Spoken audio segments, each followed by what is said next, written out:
कोई मुसलमान से पूछो थारो धर्म के का है, वो कहे कि बस 5 बार नमाज पढ़ो, फिर जो मनवा वो करो, चाहे हिंदुओं की छोरियों में उठा के लाओ, चाहे जो भी पाप करना है करो।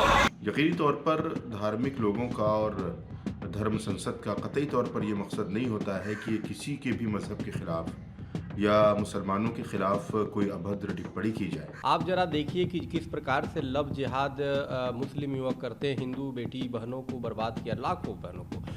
अब मैंने बयान अभी देखा नहीं, इसलिए उस पर कोई प्रतिक्रिया करने की मुझे आवश्यकता नहीं लगती। देखिए, स्वामी रामदेव जी ने कोई गलत बयान नहीं दिया, उन्होंने जो कहा यथार्थ कहा, सही कहा। बाबा रामदेव साहब का ताल्लुक़ है तो उनको ये खुद तय करना है कि वो एक धर्मगुरु हैं, वो एक संत हैं, एक व्यापारी हैं या एक राजनेता है। आतंकवादी बन के घने, बाकी और जितने भी अपराधी घने बन गए, नमाज जरूर पढ़नी, बस इतना ही सिखाओ, नमाज पढ़ो और जो मनवाए वो करो। कभी एक भी मौलाना नहीं आएगा कहने कि जी ये गलत कर रहे हैं, कभी एक भी मुस्लिम संस्थान नहीं करता। तो क्यों? क्योंकि वो समझते हैं कि जितना हिंदुओं का उत्पीड़न करो वही धर्म बना लिया इन्होंने। देखिए, हमारे मुल्क में एक फैशन चला है कि धर्म संसद के नाम पर अधर्म की बातें फैलाई जाए और वहाँ पर सिर्फ और सिर्फ मुसलमानों और इस्लाम पर छीटाकशी की जाए। अब कोई मुसलमान से पूछो थारो धर्म के का है, वो कहे कि बस 5 बार नमाज पढ़ो, फिर जो मनवा वो करो, चाहे हिंदुओं की छोरियों में उठा के लाओ, चाहे जो भी पाप करना है करो। वो इस्लाम का मतलब नमाज समझते हैं। घने पाप करते हैं हमारे बहुत से मुस्लिम भाई, लेकिन नमाज जरूर पढ़े मेरे बेटा, क्योंकि उनको यही सिखाएगा, बस नमाज पढ़ो, बाकी जो करना है करो।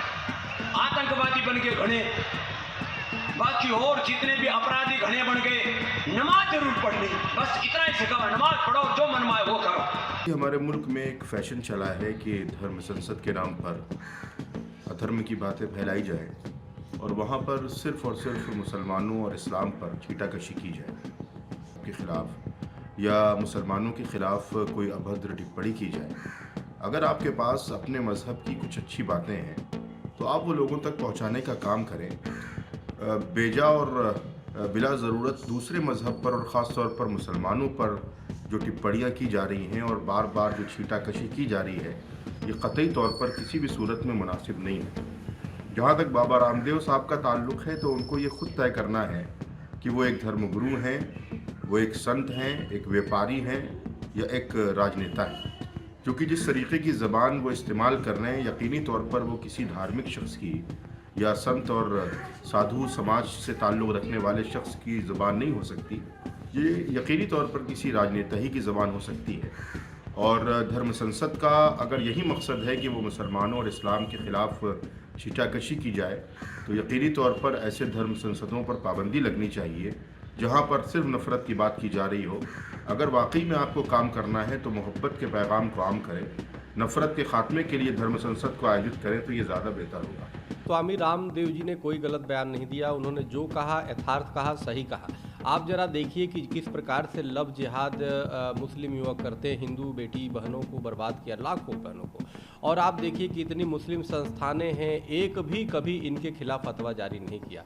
कन्हैया कुमार को सरेआम हत्या कर दिया जिहादियों ने नुपुर शर्मा के बयान को लेकर के, लेकिन उस पर कभी कोई फतवा जारी नहीं हुआ इस्लामिक संस्थानों से। तो इसका मतलब सीधा है।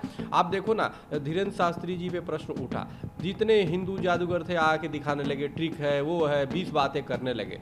और लेकिन क्या कोई मुस्लिम संस्थानें कभी ये बोलती है कि जी ये जिहाद जो कर रहे हैं गलत कर रहे हैं, कभी बेटी बहनों को वो कर रहे हैं गलत कर रहे हैं? कभी एक भी मौलाना नहीं आएगा कहने कि जी ये गलत कर रहे हैं, कभी एक भी मुस्लिम संस्थान नहीं करता। तो क्यों? क्योंकि वो समझते हैं कि जितना हिंदुओं का उत्पीड़न करो वही धर्म बना लिया इन्होंने। अब मैंने बयान अभी देखा नहीं, इसलिए उस पर कोई प्रतिक्रिया करने की मुझे आवश्यकता नहीं लगती। इसलिए इस समय आज की तिथि में हम सब लोग सीधे तौर से जो भारतीय जनता पार्टी ने विधान परिषद के इस चुनाव में शानदार सफलता अर्जित की है, इसके लिए मैं एक बार फिर से जो मतदान करने वाले हैं उनके प्रति और जिन कार्यकर्ताओं ने परिश्रम किया है उनके प्रति बहुत आभार प्रकट करता हूँ।